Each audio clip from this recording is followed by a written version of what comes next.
Hello everyone and welcome to the FPL Cougar Show. I'm Chris, and as you may have seen in the last video, it's a one-man show this season. So Kieran's taking a break, but I'm using this season as an opportunity to get back on top. So I'm going to be streaming for you guys and hope that together we can finish top of our mini leagues. So I hope you'll subscribe and join me as we go through the ups and downs of this season together.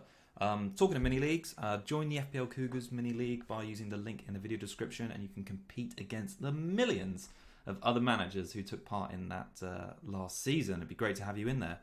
Right, today's show, I'm going to look a little bit ahead to my Game Week 1 team. I'm going to reveal it on stream where I am at the moment. I'm pretty sure it's going to stay as it is until Friday. I've been making sort of tweaks for the last day and a half pretty relentlessly, but now I'm pretty settled and I'm happy with it. So I'm going to be showing that off, and I'm also just going to be talking a little bit about the BRU-YES / BRU-NO conundrum that seems to be rife on Twitter at the moment, and just where I stand on it. I'm also just going to pick through the fixtures coming up this weekend and just sort of add some notes and some thoughts on each one of those and things to look out for. So we'll get right into it. But before that, I just wanted to shout out Fantasy Football Hub. If you haven't subscribed yet so far this season, signed up for their membership, you can do so now. I've got a link in my description. We've been in sort of affiliation with them for a couple seasons now. Kieran and I use their site for all sorts of analytics and data, and we sort of pretty much swear by it. And a lot of the stats that I'm going to be using this season are going to be from there. I'm allowed to do video overlays of their sort of custom Opta tables, so look out for that, and I'll be bringing that sort of throughout this season. So yeah, if you haven't already subscribed, link in the description. I think it's some money off at the moment if you join via that link. So enjoy. Right, let's bring up my team on stream right now, and what I'm going to do is just going to chat through the games this weekend, and then also just talk you through some of my picks. So here it is, my Game Week 1 preview team. So I think probably the thing to start with is my formation 3-4-3. I'm going with, and I think the main element of the team is balance. Really, I've seen a lot of drafts flying about on Twitter, really, where, like I say, Fernandes hasn't been in there, or if he has, he's been paired with Son, and that sort of changed the team shape around. I think the main reason for the 3-4-3 this season is trying to get a better balance on strikers. There isn't really any viable 4.5 million options, which is sort of putting me off the 3-5-2, and I'm a bit loath to play 4-4-2 with sort of two decent, maybe even three decent defenders, just because I feel I want some excitement in my team. I want some goals. So at the moment, and I'm pretty sure it's going to stay this way, 3-4-3. But I'll talk through my picks as we go through the sort of preview. So the game week, obviously, Game Week 1 starts on Friday evening. This Friday, Brentford host Arsenal. Tony is in my team for them, so for Brentford. 30% ownership is pretty big, so I'm pretty scared to not go without him, because I think he can grab a goal. Arsenal's defence hasn't been great in pre-season. They've lost back-to-back games against Chelsea and Tottenham. It's only only pre-season, but I saw their fans giving sort of Arteta and the players pretty harsh time, really. So I don't know how their confidence is going to be going as this one. Obviously, Brentford, newly promoted side, playing a traditional bigger side. They've probably got nothing to lose. So I'm quite happy to own Tony, and he's been talking quite positively. I saw he said that Brentford were coming into the league with the ambition to win it. So that was, it was quite a bold statement. On the Arsenal side of things, I've got Ben White. I feel like 4.5 million for a defence that conceded. I think kept the most clean sheets after City and Liverpool last season. I think it seems like quite a good option at 4.5 million. Does Ben White, and obviously they've signed him to play. At the moment, he's on my bench purely because I don't want Tony to score against him, and I kind of fancied Tony to do that. But I think he's a good option. I've seen Emil Smith-Rowe in quite a few teams. He's certainly been in a lot of my drafts. 5.5 million, which seems expensive compared to some of the 5.5 million defenders, maybe like even Cresswell, maybe even Kufal at 5, but he does have that number 10 shirt nailed down for now. I think also because he's only 5.5, he does offer sort of a good rotation option with someone like Eiling from Leeds, and perhaps those two could be paired together. But yeah, I feel like Arsenal at the moment aren't interesting me as a as an option sort of in the attacking sense. So White is my cover on my defence. Now, Man United, of course, play Leeds on Saturday morning, and I suppose this is sort of the crux of the show, really, and what I was trying to get out with the BRU-YES and BRU-NO. It seems like a lot of people, and maybe you guys in the chat will say as well, I see the kid in there is saying BRU-YES, but yeah, at the moment for me, it's certainly going that way. So I had a look at the numbers from last season, and I think a lot of people's thoughts on it are basically, if you don't have Bruno at the start of the season, you've got to have Son, Havertz, Mahrez to sort of spread the funds around. But I looked at the sort of Bruno's first, so I think it's first 3 games where he played last season. So in the Leeds game at home last season, he scored 17 points, 2 goals, 2 assists. United then play Saints away, and I appreciate this is last season, but last season Saints away, and they got 10 points, or Bruno got 10 points, goal and assist. And then Newcastle at home, which is their 4th game of the season. Then same fixture last season, Bruno got 12 points. So unfortunately there's no data for the Wolves away game because Bruno was rested for that one last season. But 3 of the 4 fixtures that start this season, Bruno basically averaged last season 12.3. So I feel like he can do that again. And I think those are not only good scores, but they're captaincy scores, really. And I feel like for that reason, it's got to be BRU-YES, especially with the ownership. I feel like he showed last season he can haul in any game.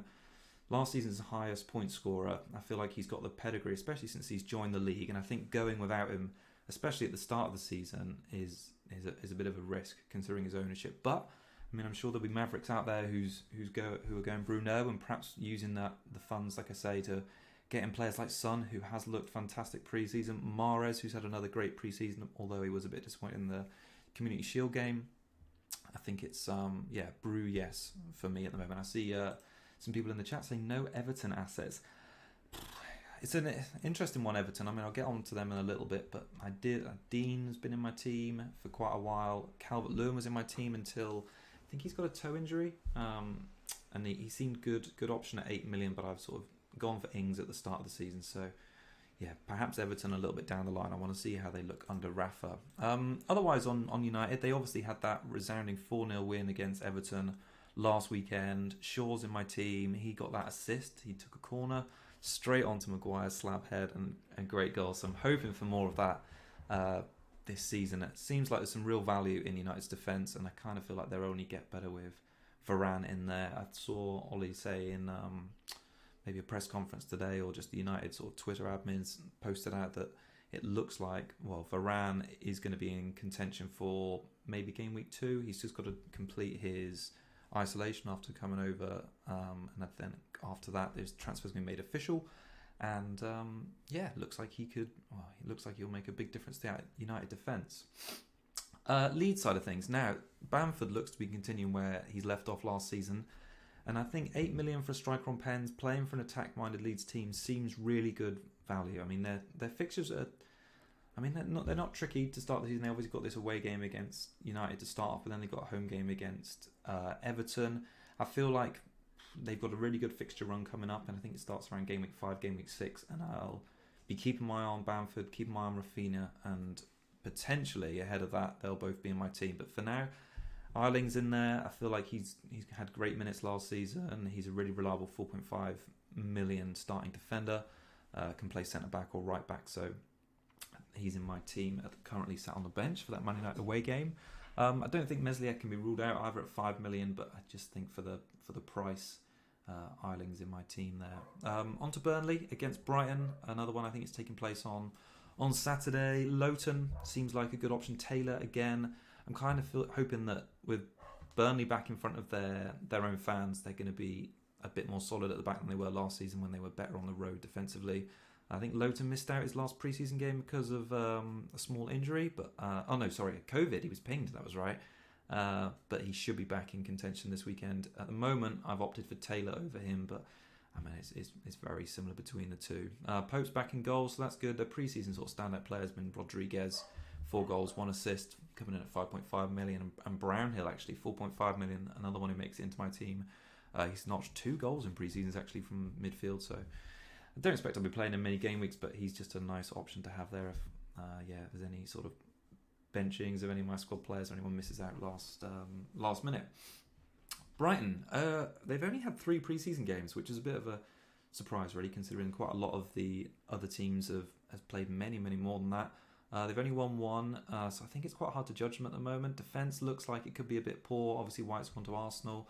Lamperty and Byrne both injured, and Sanchez obviously picked up a recent injury in one of their pre-season games. So a little bit unsure on Brighton at the moment. They had some great numbers in defence last season, but I think I need to watch a few of their games just to better understand how they're going to be placed this season. Chelsea, well, another one who at the start of, or when the game launched, I saw this Crystal Palace home game of game week 1. I thought, this could be quite a big returning game for them with defenders and potentially Werner hitting the ground running. Really had my eye on Chilwell for a while because he played well in the corresponding fixture last season, but he's not featured this pre-season, so I'm a bit reluctant to take the gamble on him, and their fixtures after this one get a little bit more tricky. So yeah, I'm sort of erring on the side of caution for Chelsea for a minute. They obviously finished the season so strongly, and I think with Lukaku coming in, it's going to be really exciting. I think it's going to really mix up the Salah, Fernandes, Son sort of midfield trio, and potentially could see some money moving into some forward lines. So that could be great. Chelsea's fixtures turning game week 7.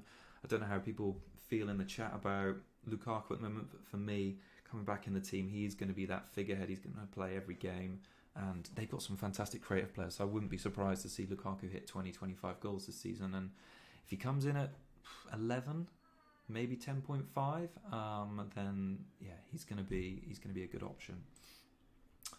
Right, on to Palace. I think it's a big wait and see for me with them, just because of their rough fixtures. Got a few players out, so there's not really much I can shout about for them just yet. So we'll have to be wait and see. Everton side of things, they play Southampton, which is it's a fairly good opening fixture for them, and they've got some great starting fixtures as well. I think they only play one of the, I'm going to call them the Super League Big Six in the first 10 game weeks this season. So they have got a really nice run for Rafa to start, and perhaps I am overlooking their assets. If Dean or Calvert-Lewin do hit the ground running, I also think that Townsend isn't a bad shout either. I mean, Rafa has got a really specific way of playing. Same with Damari Gray actually on the other side. They're going to be looking to get balls in the box. Richarlison's away, or has been away at the Olympics with Brazil, so you kind of feel like if Calvert-Lewin is fit to start game week 1, game week 2, it looks like he's going to be pretty much unchallenged. There was a stage last season where Richarlison was sort of taking the points and taking the goals off Calvert-Lewin, so if he's got the sort of front line to himself and those two are providing for him, I feel like he could mop up there. But for me, Calvert-Lewin's just a wait and see. Put someone in the chat there, Gargamel, Lukaku will be 11.5. I kind of feel like he will as well. I think anything less than 11.5 is going to make people sort of automatically go to him, and 11.5 is a good option considering Kane's price as well. So I kind of feel like it's an easy decision to make him 11.5, and anything cheaper is going to be too low. I think I'd probably go there if he's 11.5. I'd base it on how well Fernandes and Salah are doing at that point. But I mean, game week 7, Chelsea's fixtures look fantastic. So if it could be a switch around, maybe Otter's performing well at that point, maybe Greenwood's performing well at that point, or maybe even Sancho's performing well at that point, I'd be happy to keep sort of United or Liverpool coverage and get Lukaku. I imagine he won't take pens off Jorginho, but I mean, all good strikers are selfish, so he might be able to wrestle them from him. I think he scored a pen at the Euros, so yeah, he definitely takes them for Belgium, so maybe he'll start taking him for Chelsea as well. Southampton, a little bit like, I'm going to probably pronounce this wrong, guys, but Temiskas, a bit like Liverpool and Temiskas. They have a 4 million defender who is lurking and maybe ready to start. I believe his name Livramento, that's how you pronounce it. I think he's come on loan from Chelsea. He's right back, so he's going to be competing with Kyle Walker-Peters, but he got an assist in the final pre-season game. I think knocked a nice ball over the top for Lukaku. I watched some of his highlights and I think he looked good. And a lot of Southampton fans are really excited about him, and Chelsea fans seem really unhappy to have lost him.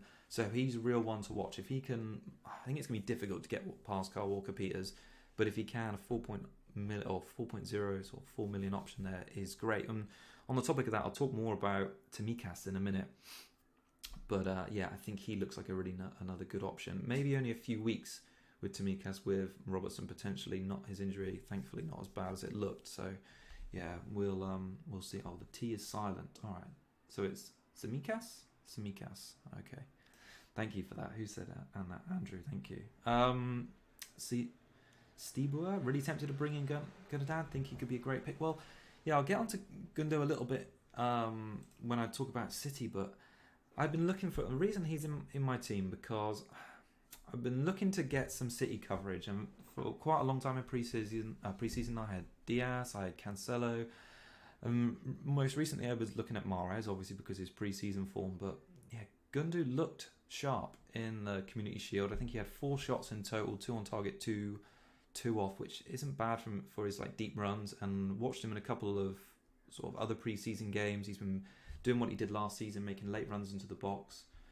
He played so much better last season when KDB was out. He was sort of given that forward running license, and with KDB out to start the season, I feel like he's going to be given the same sort of role. And with their good fixtures, he seems like a still relatively inexpensive way to get into their team.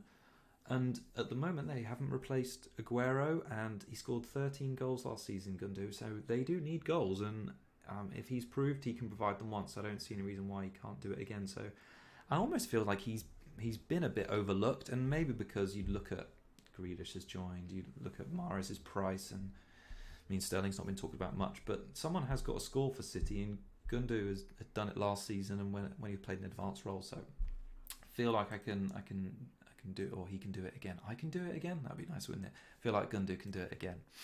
Right, next fixtures to talk about. Leicester host Wolves, and Amati, another one. Talking about these 4 million defenders that have been cropping up over the last week. Amati played against Man City in the Community Shield. He absolutely bossed Mahrez. I think he played centre back in that game. Yeah, he looked great. The difficulty with him is, I think, if you get him in, you're only going to have him for maybe 2, 3, 4 weeks max when they're sort of first choice defenders come back in. But if you're planning to early wildcard, maybe in that first international week, yeah, Amati could be a nice option at 4 million. Another Leicester player I quite like the look of, Harvey Barnes, 7 million, looked really dangerous. Kieran always jokes that he's one of the top performers in the ex-Lively crew, so basically they look really good in a match but don't return. And that did happen really with Barnes at the weekend again. I think he hit the post and set up a good chance for Vardy, who, I mean, should have scored, but was a good save by the City goalkeeper. But yeah, Barnes looks good. And like I say, he was in my team for a long time. My issue with him, he had great points per match return last season. And I think he can do similar this season, but I'm not sure on how Leicester are going to play. Obviously, Iheanacho finished the season really strongly. If Iheanacho plays, maybe they play 2 up top, and how does Barnes fit into that? Typically, Barnes seems to work best when they play 4-2-3-1. Maddison plays in the middle, Barnes plays on the left. I kind of feel like there's a bit of competition with Iheanacho now, and the fact that Iheanacho came on and scored, yeah, not sure. Maybe any Leicester fans in the chat will let me know what they think about their formation heading into the start of the season. But yeah, I'd like to think that Barnes plays sort of left of the front, or sort of the 3 behind Vardy. But yeah, remains to be seen. So I've not gone for him at the moment, but I do like him a lot. A couple more questions in the chat. Have I got anything in the bank yet? I've actually saved 0.5 in the bank, which I'm happy to have, really, because if there's anyone that looks like they're going to be really hot off the back of game week 1, and I want to stretch there without having to take a hit, I think it's quite nice to have. Also, I'm not really sure at the moment where I'd put that 0.5 million. People have said double West Ham. That's a bit of a surprise. I quite like Ben Rama's preseason form, which is why he's in there. Antonio could be Bamford. Antonio could be Calvert-Lewin. Benrahma, the only one I could probably stretch to is Buendia at Aston Villa, who looks like he's had another good preseason. So, I don't know, I'm keeping the 0.5 loose. Maybe some people are thinking about that. Rafinha as well, another Leeds player. But I do fancy Benrahma's fixtures to start the season, which is why I've gone for him there. I think it's good idea to keep it. On the Wolves front, I've got to say I haven't watched a lot of Wolves in pre-season, but I know they've got another 4 million starting player. Is it Hoovier, who's playing wing back while Johnny's out injured? They've also got Altinori, 4.5 million defender, playing wing back. Cody also in there, 4.5 million defender. I'll be honest, a lot of the Wolves options for me in pre-season have just been around the defence. They've got some good value picks there. I really hope that Jimenez can provide like another good striking option. 7.5 million. I'm so happy to see him back. Had him in seasons gone by, and he's just their focal point, isn't he? So let's see how he fares in the first few game weeks, and maybe I'll consider Jimenez at some point this season, because with him, he loves a goal and he also loves max bonus points. He's done it in the past so many times. I wouldn't be surprised if Antonio maybe picks up an injury. First couple of game weeks, Jimenez could be there waiting, looking sweetly, saying, pick me. So we'll keep an eye on that. Watford against Aston Villa. I've gone double Watford, of course, in goal, obviously. They lost 3-1 in their last pre-season friendly to Palace, which was a bit of a concern about their defensive prospects, but for now I'm persevering with Backman and Foster double up. Deeney was the only scorer in that game. I was reading a lot of Watford fan forums just to see who they think is going to play up front for them this season. It seems like it's a bit up in the air at the moment. It looks like Cucho may start, 5 million. Sarr obviously is a player I've owned in the past. I think he's coming in at 6 million in midfield, but at the moment for me, Watford are really a wait and see. I've got no real interest in any of their assets. Maybe they can convince me otherwise in this opening fixture against Villa. Adam Armstrong's joined Southampton, scored 30 goals in the Championship last season. I think I saw that one coming earlier. I haven't made any notes on Armstrong, but yeah, the more strikers in the game, the better, because I feel like there's a lot in the mid-price bracket. I say mid-price bracket, sort of the 6 to 8 million striker bracket is full of a lot of really interesting players. So I think there's a lot of ground to be made in the striking option this year, and perhaps it's timing the fixtures right and making sure you're on the right assets at the right time there. So yeah, the more the merrier when it comes to strikers. I'm happy to have a lot of options there. And talking of options, Danny Ings, I mean, he threw such a spanner in the works. You only had to watch the highlights in sort of the pre-season friendly he played at the weekend to get excited. He took his goal quite nicely. The fact that he seems to have slotted in quite well. He's pushed Watkins aside, which Watkins, as a local boy to where I live, is a bit of a kick in the teeth, because I do like Ollie Watkins, but I do like Danny Ings as well. And an 8 million with Aston Villa's opening fixtures, I don't really see any reason to not have him in, because he's got the pedigree to do well. Smith did say he'd be playing some formations that potentially include both of them. He said either 4-4-2 with Watkins and Ings, or 3-5-2.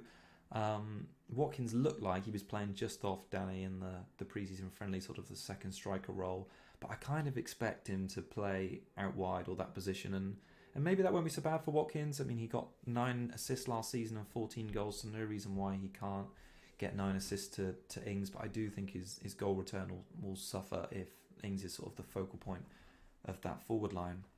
I don't know how people feel about Danny Ings and what they think about Watkins. Has Danny Ings made Watkins sort of not an option for people now? For me, like I say, he was a definite pick ahead of that transfer, and now it's a shame. I don't see, unless Ings gets an injury and Aston Villa come into some sort of favourable fixtures, I'm not sure if I'm going to be going near Ollie this season.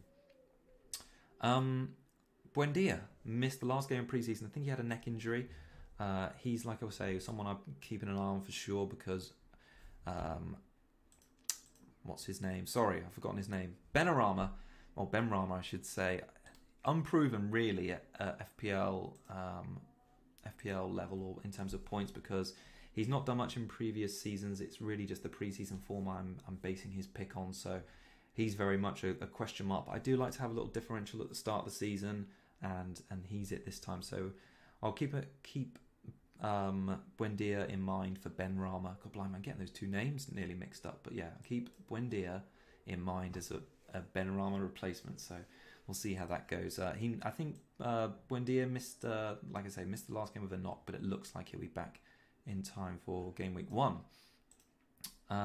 Norwich host Liverpool. One awful start for them, because the last time they played Liverpool in the season they were up, they had a really, really tough time. So I think it's a bit of a difficult ask for them. Let's start with Liverpool because, like I say, pronounce his name, Timiskas, looks like a really good option. So 4 million for him. Robertson looks like he's going to be out maybe, like I say, 3 to 4 game weeks, and it's an important period, start of the season. So I think it looks like they're probably going to go with him at the back, and it's a real difficult one for working out, do you double up on the Liverpool defence at the back? They've got some great fixtures, and if you double up at the back, obviously you can't double up in attack. I feel like at the moment Salah is obviously assured in my team. I've played with the idea of having Jota in there, another one, 7.5 million. He seems like a good pick, but it's that rotation fear with Firmino, and Firmino scored in the pre-season game last night. I'd like to be at the start of the season for sure. I'd like to be sort of set on my players and know that they're not too much of a rotation risk, and I feel like that's what I've done with my 15.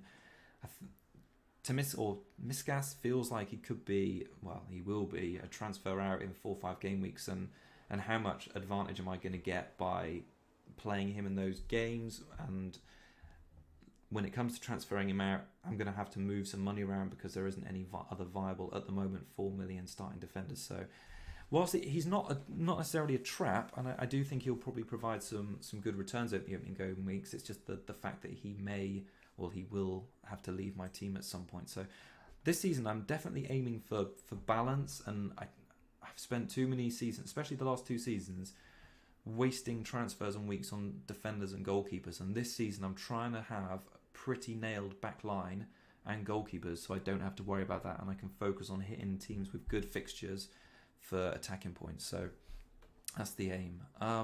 Salah, captain this weekend. He's not had a stellar pre-season, and if I was picking my captain based on pre-season form, I'd probably pick Antonio.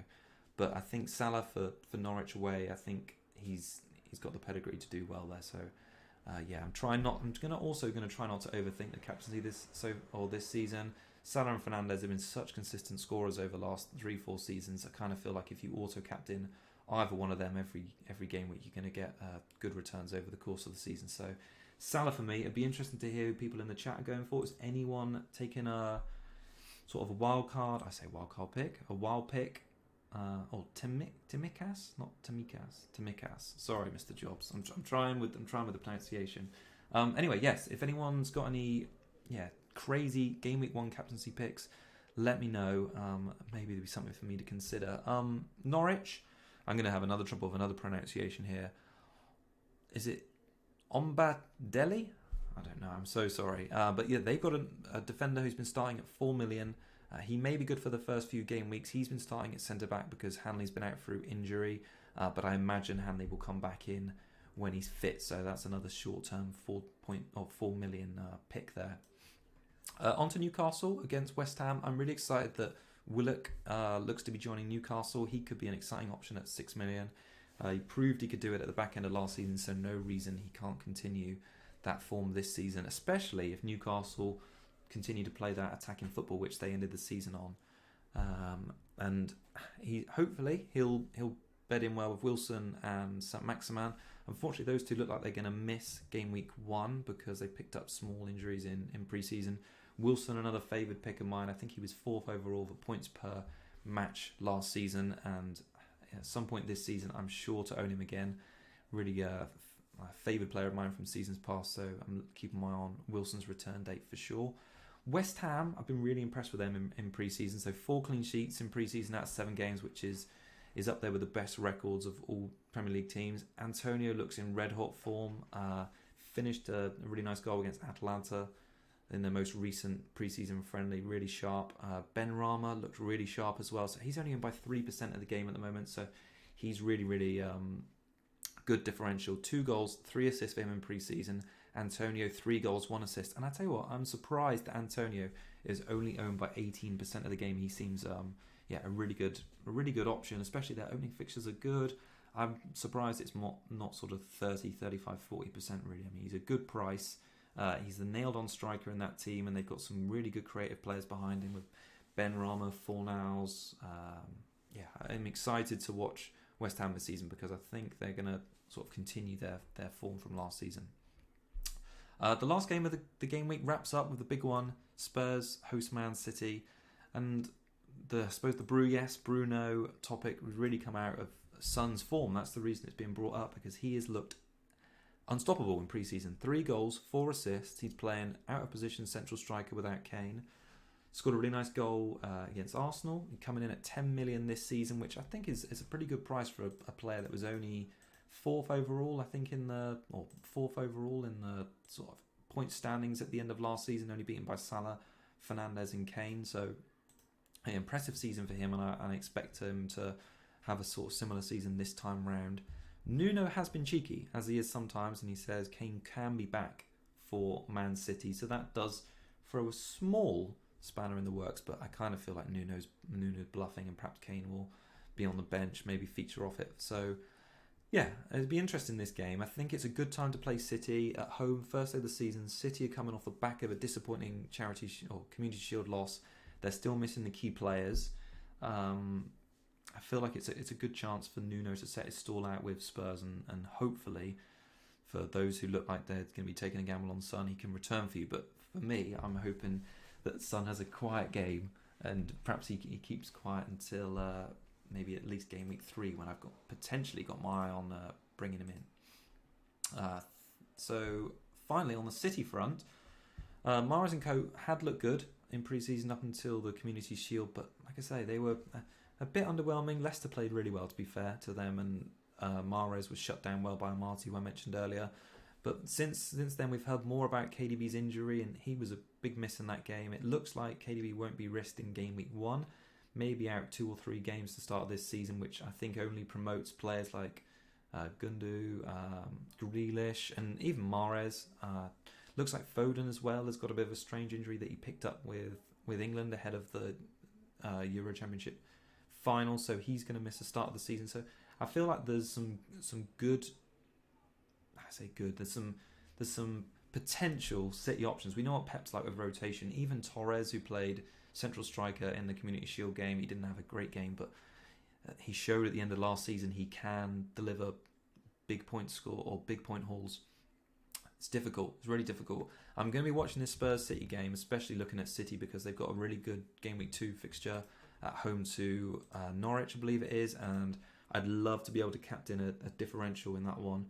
So I'm really going to be watching City's lineup closely and see who looks like in form, because they've got a few injuries, and whoever steps up to the fore could be a captaincy option for game week 2. Grealish is actually surprising, their most heavily owned player, 29%. I'd be surprised if many people in the chat have picked him. I feel like he's more of an auto pick player. Maybe I'm wrong. Maybe people have gone for Grealish. At the moment, I'm not tempted by him. But perhaps after one game week, I can be made to see the light. We'll see. After Spurs, City have Norwich, Arsenal, and Southampton at home in the next 4. So, like I say, I'm really keen to see how City play in that first game. And the 0.5 I've got in the bank, either that gives me the options of getting from Gundu to Grealish if need be, gives me the option of getting from Shaw to Cancelo or Diaz. I want to be able to react quickly to any form sort of shown by City, and I'm sure they will, because those 3 home games in the next 4 look good. Arsenal have had defensive problems in pre-season, conceding a few goals. Southampton haven't looked tight. Norwich as well. So I feel like there could be some good scores in those 3 games for City players. Right, that sort of wraps up the preview. I don't know if anyone's got any questions. Like I say, my team is fairly locked in now ahead of the season start on Friday. I've been trying to not tweak it too much, but you never know. But I'm fairly set on the 3-4-3. Balance is at the heart of this team at the moment, and we'll see how we get on in game week 1. I'm hoping for a big haul from Salah in that Norwich game, despite his sort of quieter pre-season by his standards. I hope he can hit the ground running in that one, and give me all a good start. I hope everyone as well has a great game week. So the plan for this season with the FPL Cougars show, I'll be doing previews of each game week and looking at key stats. Like I said at the start of the show, from Fantasy Football Hub, I'll be sort of sharing data from there, and looking at potential key players, and also looking at the fixture ticker over there. So there'll be quite a lot of content, and I'll be doing a show every week just to sort of preview and review my season. And the plan really this season is just for me and you all just to have a good a season as we possibly can. I'm really keen to get the chat involved this season and just hear how people are doing, take advice on, because I really want to bounce my ideas off you guys. So yeah, I'll be definitely more more communication from me on YouTube this season for sure. And I hope you guys stick around for the journey. If you haven't already, like the video and subscribe it. It'd be great to have you guys along for the ride, and we'll see how we do this season. My plan, or my aim for the season, is at the moment is top 50k. I mean, because I don't like to aim too high. I mean, obviously, I'd love to win FPL, but at the moment it's top 50k. So we'll see where we are. Usually about halfway through the season, we'll adjust the scope. Maybe I can push on a bit higher than that, but we're going deep this season. We're going deep. Right. Thanks everyone for watching, viewing, interacting. It's been great to have you all in the chat, and I'll see you probably this time next week, Tuesday, Wednesday time, ahead of game week 2. Can you believe it? Hope everyone enjoys the games this weekend, and thanks for checking me out. Bye.